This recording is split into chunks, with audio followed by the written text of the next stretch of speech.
Hi guys, and welcome back to my channel. So today I've just sat here somewhere a little bit different for this video because why not? I'm answering some of the questions that you guys asked me on my Instagram because I did put a question sticker on my Insta story saying ask me anything about medicine, about my career, about being a doctor, and I will answer it in a video. So here I am. I have got my coffee cup here.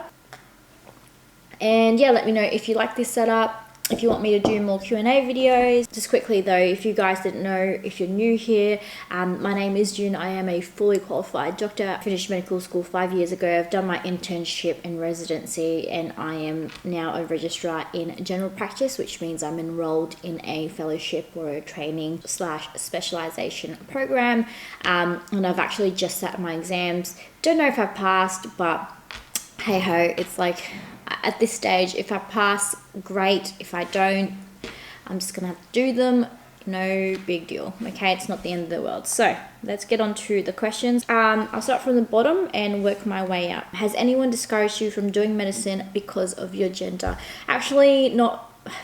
Well, actually, thinking back, there was one person. Sadly, she was my auntie, and she just straight out asked me, "Why do you want to be a doctor? Why don't you just want to be a nurse?" And I was just like, well, because that's not what I want to do. And she just wasn't really an auntie I was close with. I felt like she was always really competitive with our family. So it's just one of those people in your life that you sort of just ignore and move on from, because they're the type of people that really don't want you to succeed.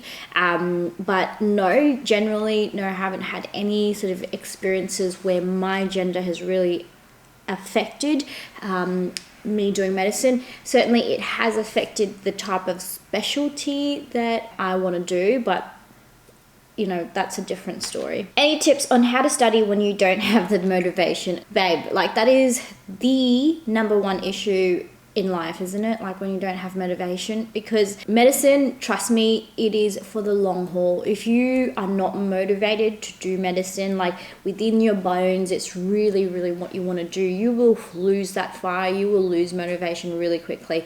In medical school, in the first year, so many, like a third of our class dropped out because, you know, they just realized it wasn't for them. They just weren't up for this life. And that's just the first year of medical school. It's like another 10 years later before you're actually going anywhere in your life. It's not an easy path. And in terms of like how to find motivation, really, I think I've mentioned this in a previous like medical school video, finding the right friends is so crucial and important. You just need to have the right friendship group where you guys sort of build off of each other, you sort of strengthen each other rather than they make you feel like shit, they make you like feel crap and dumb. Like you want to be with a group of friends who sort of help you out when you're struggling or motivate you, so when they're down you can pick them up as well. So I think that's really, really important. What is the hardest thing / experience on your journey until you become a doctor? I mean, it's always the exams, right? They have to be the hardest. I think everything else you sort of learn. Obviously, like dealing with patients, dealing with life or death, that is a reality. You're not going to please all of your patients. A lot of them can be very aggressive, but that's probably once you're a doctor. As a medical student, you really don't have any responsibility, but when you're a doctor, that is the reality of your job, that is the reality of your life. And definitely one of the hardest points in my life was when I actually thought I killed a patient. It was the biggest wake-up call where I just thought, dude, this is like, I am not getting paid enough to be worrying about killing someone. Like everybody else, when they make a mistake, they haven't just ended someone's life. But for me, that was so real, and I was so petrified. I called my mum and I was just like, Mum, I've just killed someone. You know, I can't do this anymore. I don't know if I want to do medicine anymore. It was petrifying.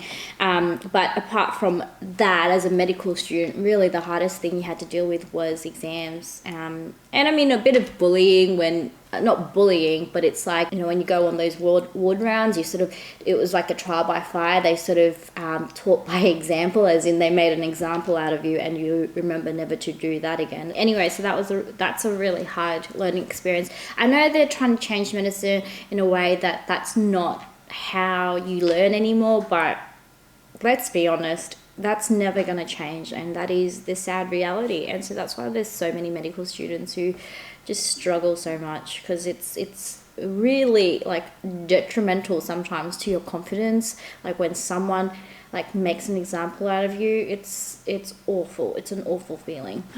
Okay, sorry guys, the lighting today is not good. Okay, what age did you decide to choose medicine as your career path? I actually chose it at a very, very young age. Pretty much I can backdate it to when I was 4 years of age. My grandfather was quite sick. I just felt like the doctor wasn't doing enough. But I don't know, maybe he was.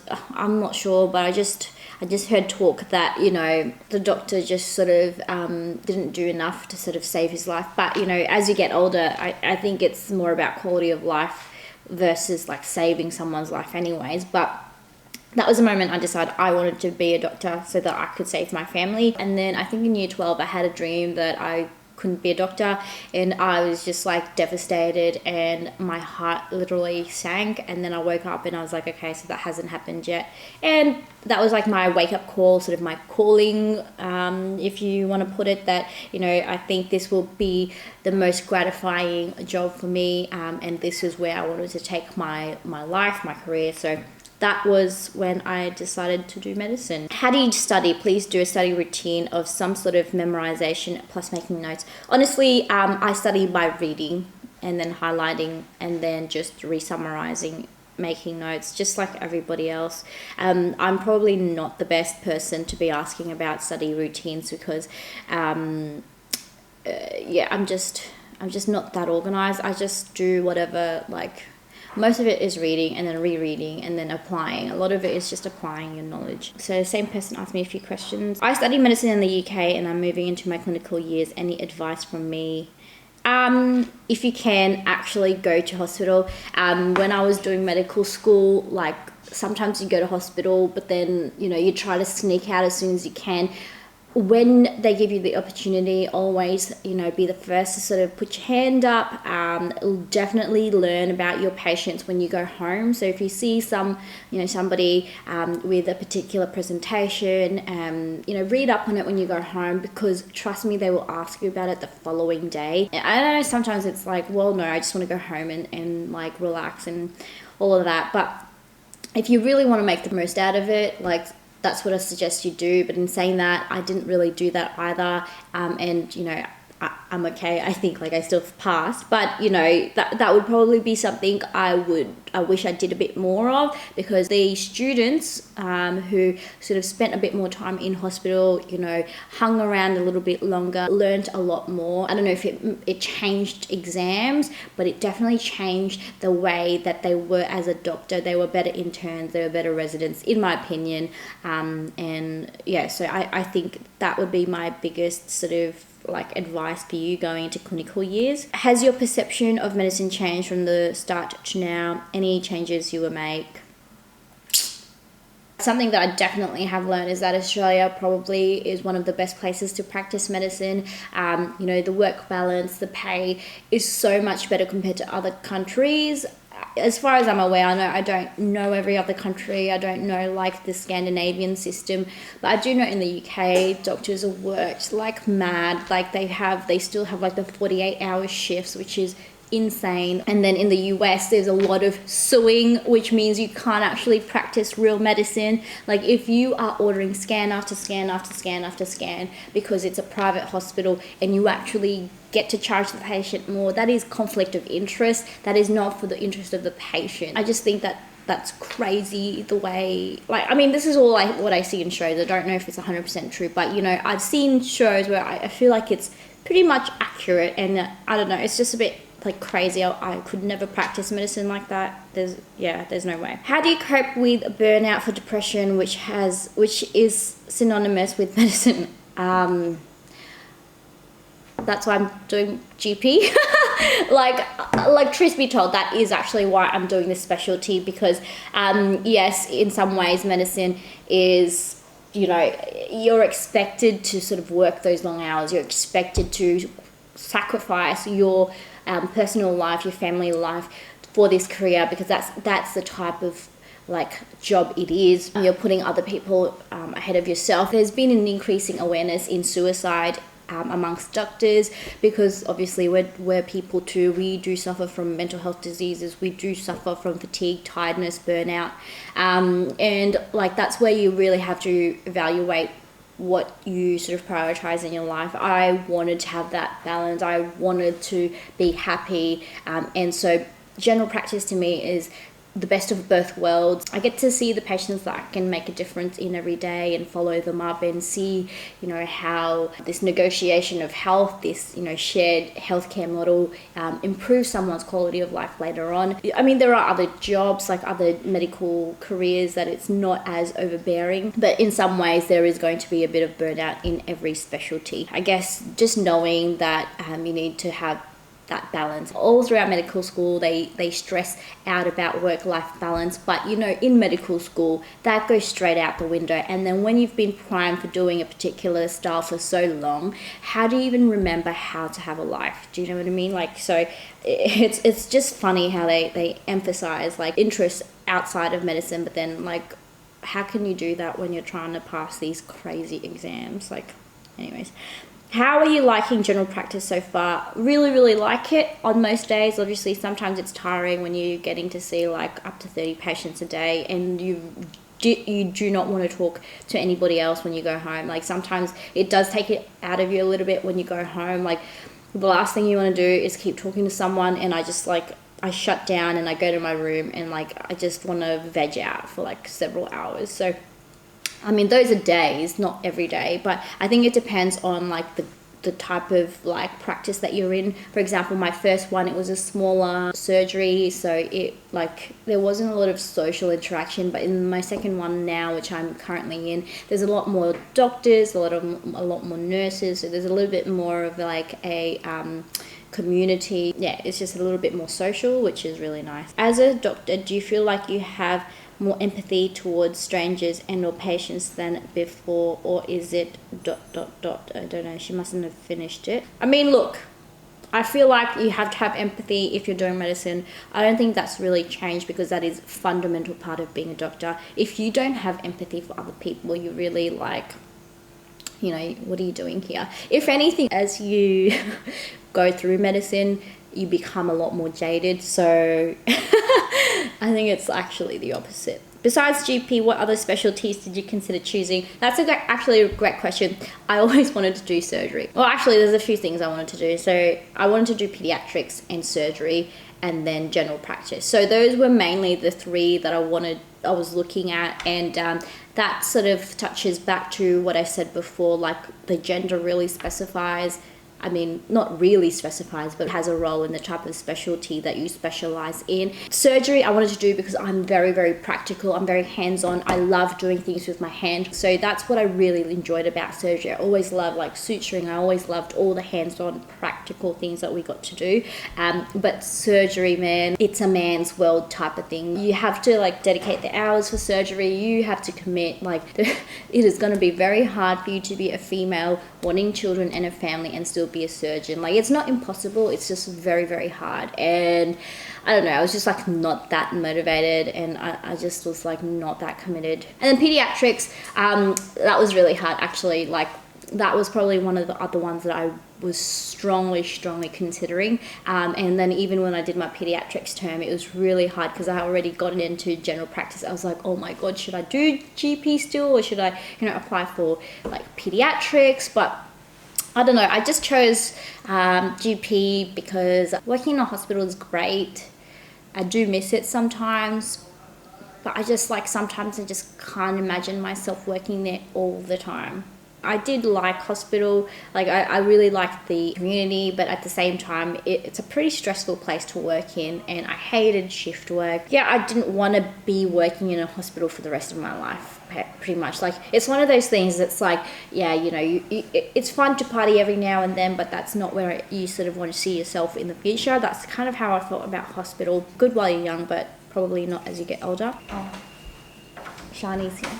Hey Shani, do you want to sit down for an interview? For an interview? It's about medicine.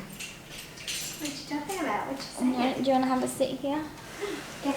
Guest interview. Oh, all the drinks. No, actually, like, really. Wait, what if I'm ugly? No, you're not ugly. I might be. You don't know. You're beautiful. Here, Shani. They asked me, hey June, why did you choose working in a GP practice over a hospital? Why do you like working in a hospital, Shani? Oh, guys, this is Shani. She's my roomie. Hi. She's a pediatric registrar. So clever. Come closer, Shani. Why are you so far away? Oh, I haven't signed up for this. I've just been roped in. Okay, girl. Why did you choose a hospital? I like the hospital because it's such a big team and you have lots of people that you can work with, including people that like are more senior than you that you can learn from, and then people more junior than you that you can teach. And I like that you have like all the resources available and you can ask questions and get answers a bit quicker. Next question. Is the life of a doctor hectic / more hectic / crazier than the pace on Doctor TV series? I think There's not as much romance. not as much sex. Yeah. Not everyone is as good looking, Yeah, that's for unfortunately. sure. Yeah. Fortunately. But it's hectic. It is pretty hectic. Hey? Yeah. Yeah. I mean, what she does is pretty hectic. She saves babies. But it's different though. It's different to you. You Yeah. have to invest more time in Yeah. people. Yeah. And it's like a longer I think, longer yeah, relationship. like the drama TV doctor shows are very crazy. That's not what it's like. But there is like a show called it's like Through the Door. It's like a general practice, like it's a like GP show, documentary kind of thing. and it's so real. Like that's actually what we do. I'll put links to that show in the info bar. It's so funny because someone showed it to me. I'm like, girl, That's I relate me. so much. How much math is involved in becoming a doctor? I love biology, but despise math. Well, it depends on what you do, I reckon. I reckon if you want to do Yeah. anesthetics Or or pediatrics. yeah, pediatrics, you probably have to know And little bit intensive of care. math, Would like, be yeah, lots of maths. bit of basic math. And there's usually instructions. Yeah, to make it easy Yeah. because you don't want to be like having to do an algebraic equation while you're In the trying to middle. like a resuscitation. Someone. Just give me 1 second. I think I have to divide it and then like didn't do carry the one. square Didn't root. carry one. Yeah. Shit. When did you realise that you wanted to be a doctor? How old were you and what grade were you in? Shani, let's... No, I'll I let was you take that super young. Yeah? I was in, I think, year 5 or 6, and I don't know, I felt like you just kind of knew that you wanted to be a doctor. Maybe there was some subliminal messages there. Did you have family who was doctor? No, but they were like, that would be something nice for you to do, don't you think, Shani? And I was like, yeah, this sounds great. And then... You just ran with it? And I think maybe because my brother needed to go to hospital when he was little for, like, thyroid issues. Oh, Shane. Yeah, So I think then you I said remember that. going to the hospital and, like, the doctors were really nice and the hospital was, like, really interesting and colourful because it was a paediatric hospital. Yeah. What were you? What about me? I think I told the story already, but it was like when I was younger and then my grandfather was really sick and it was like in a rural hospital, like not rural hospital, but it was like a rural clinic. And I think he had a stroke or some sort of heart attack or something. Some like family friends were like, I wasn't a very good doctor, and I was just like, I'm going to be a doctor so I can be better than that guy. other doctor. And then it sort of rolled from there. But I believe it or not, Shani, at the back of my mind I always wanted to go back to like the Philippines and like have my own clinic. Can't do that now. No, that's not my life. I was like, I would die in a rural place. No, no. Girl, where am I going to wear my designer bags? Like, have you seen that movie, The Dressmaker? And how No, she, I haven't. Yeah, you Don't like spoil her. it. I want to watch it. Okay, you could be like her. But yeah, always wanted to own my own practice. That's definitely something I want to do. Are the entry exams into med school easy to get a pass? That's why I went That's why you went to JCU. No, they were really hard. UMAT was mainly because that's the only entry exam. Like, there's no medical school exam for each like hospital in Australia. But like, yeah, it's just like an what's it called? Undergraduate medical access or something. I don't even test. That's Yeah, why. let's go. That's why I didn't do UMAT. That's what it is. We'll go from that. It was super hard. It was actually like. And it was one that you can't really study for. Yeah, It was just like sort of strange concept. Yeah. It was more like lateral thinking rather than actual knowledge. Hey, like, let's be real. It was more like a culling test. It was because so many people wanted to apply to medical school. Like, you have to sort of, you know, and everyone who applied would have like done really well in high school. Like, you just, there's no way, like, if you didn't ace in high school that you would get in. So it's just a way of just like differentiating those people and just trying to narrow it down. Yeah. I don't think it really implied how good you were as a doctor, because JC, you represent, we are pretty good. Yeah, we are. We are good. Yeah, we're very practical. Thank you. God. Do you have any regrets about doing medicine, or what do you think about mature med students? Oh, I think they're great. I wish I was one, because they just kill it, right? Not like stuffing around. Yeah, really dedicated and like took every opportunity. And in retrospect, I wish I was more like them. Probably be better now. I just feel, and I'm like so amazed. So many of them have families. Yeah. I'm just like, how do you do med school and still have a family? Like, you have to be pretty, like, time management has to be on point. Like, you need to be good. Hey, like, yeah. Any regrets about medicine? Unrelated. Yeah. We won't mention the single most important regret in Shani's life. But what about overall medicine? Do you regret doing medicine? No, not at all. You love medicine. I love it. Well, once you've done it, you can't really imagine yourself doing anything else. I think that's why. Oh, I mean, I can sometimes. It's like, why do I do this? Why shouldn't I just be a full-time blogger? We were talking about this morning.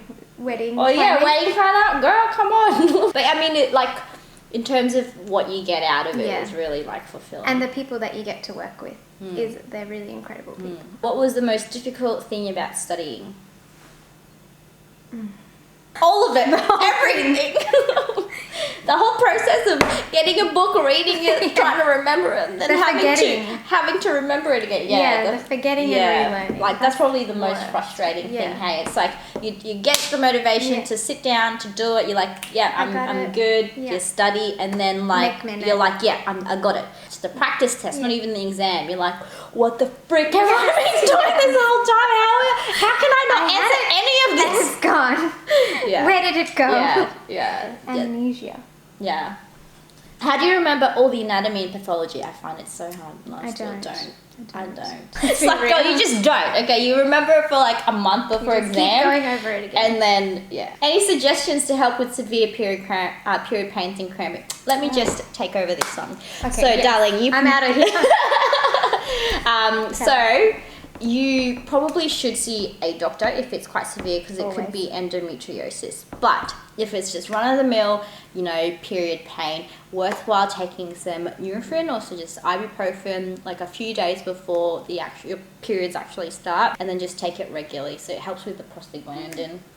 And so it's not as painful and not as heavy, but there are other medications that's available. So just have a chat with your doctor, because there are other conditions that makes you have heavier and more painful periods that need other management, like maybe going on the pill. But a simple like over-the-counter thing you can try is just anti-inflammatories, which is like Nurofen. I recommend. Nurofen, from personal experience. Yeah. I don't know what I'm talking about. No. Yoga. Yeah. I think you have some sort of say from first-hand experience. Yes. From a girl to a girl, lady to lady. How do you manage stress? Shani manages stress a lot better than I do. Do I? I don't know. I just roll up inside, just shove it really deep down until she explodes in a little ball, and then until just all accumulates one day in water. And then you find me on the floor, just like in a heap. Whereas I just grumble on a day-to-day basis. I like to run, exercise. That's such a good helps, and I talk about my feelings a lot. Whereas she's like, it's like getting blood out of a stone. What was your most crazy experience with a patient? You can pick anything, like a traumatic event, a good event, whatever you want, Shani. Crazy, or just a good story. Have any good stories, Shani? I feel I have traumatic stories are the ones that I come to mind. With the babies recently, the babies are amazing, and they're usually totally fine, and they're very resilient, and they bounce back really quickly until they don't, and then that can be very terrifying and small and fragile. And I think my story is too it's too much. It's like 13 reasons why too much. What's the one that's coming to mind? But what's my most crazy experience? I don't really have crazy. I have a funny story. Yeah, go on. It was like, I've told this story a million times to like a cootie, but I was like working in South Australia, and where the hospital that I used to work in was like very around like the low socioeconomic areas, and so it was a lot of like drug dealers around. We admitted this one guy for like one chick for infective endocarditis, which is like an infection of the heart that a lot of, you know, IV drug users get, and as part of the management you actually have to give them intravenous like antibiotics. Like there's no other way around it, and they have to stay in hospital because they're an IV drug user. So he basically was in this room, and we were in a medical ward, and above this ward, like on the next floor, was a surgical ward, and there was a guy in there. We found out like in our hospital there was like a drug deal going around, because this like A drug ring. yeah, it was like a drug, and we're like, oh my god, right under our noses. And so it's like this guy on the surgical ward, who was also admitted for a long time, like who was getting like complications, was pretty much dealing like drugs in hospital with like some of our patients. We're like, how? And then this same guy, it was so funny because like because he was going to be there for a while, he started slowly moving his stuff in, and then just one night, like one morning when we were doing ward rounds, like he had actually all of his belongings, because he had a single room, all of his belongings. Like he had posters on the wall, he had like his fur rug, he had his TV and Xbox, he had porn magazines and his girlfriend there. We're like, what the, like this just happened And his overnight. girlfriend. Yeah. Just having a cup of tea. And we're like, this is not safe. This Making is a breakfast fire in the hazard. corner. Yeah. And we're like, what the hell? And we're like, dude, you can't have all of your stuff here. It's not like, a hotel, fire people. Yeah, it's not. And like at night, they were like doing the dirty, and we're like, guys, patients. yeah. No, because he had his own room, so he didn't have to share. So he had to call like security. You just see like all of this stuff coming out of his room, and you're like, when the hell did that happen? When did you slowly put And I was just, because this was all overnight, because then obviously if you saw it beforehand, like we could have stopped it. But then we just walked in, and we're like, the nurses were like, did you not notice? Did you not check up on him like overnight? I was just like, dude, this stuff has to go. Anyway, it's crazy. Like I just picture his couch, and he's like, it wasn't a couch, but it was like a little bean bag, and he had like a freaking like leopard print like throw over it, and he was just chilling there with his Xbox. And I was just like, am I in hospital? Where am I?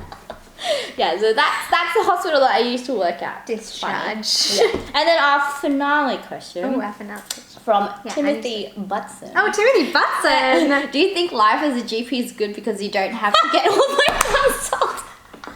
Yeah, brother. I hear life is pretty good where you're at. Yeah, so Dr. Fellow Consultant. God. Anyways. Yeah, it's pretty good. Hey, T. I also don't get ortho consults. So that's pretty good then. Pretty good. Yeah. That one's for you. You're welcome. Anyways, guys, that is our Q&A, our medical Q&A. I just went for a walk. I just want that to be clear. She's my gorgeous roommate and amazing friend. She's the one who blew up all those balloons that you would have seen in my previous videos. Still. Yeah, I know, because it's just like all of your lungs, like your lung capacity. Don't waste it. Don't waste it. Anyways, guys, thank you so much for tuning into this video. Hope you enjoyed it. Give it a thumbs up because this gorgeous girl don't even have a lipstick on. Oh God. Mess. Anyways, subscribe if you haven't already, and I'll see you guys in my next one. Bye. Yay, Shani's in my video. I got her. Oh my God.